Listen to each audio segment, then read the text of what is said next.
ॐ सोमनाथाय नमः।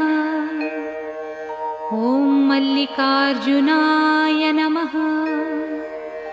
ॐ महाकालेश्वराय नमः।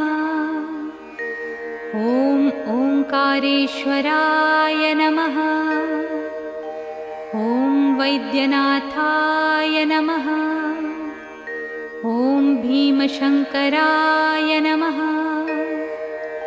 ॐ रामेश्वराय नमः। ॐ नागेश्वराय नमः। ॐ विश्वेश्वराय नमः।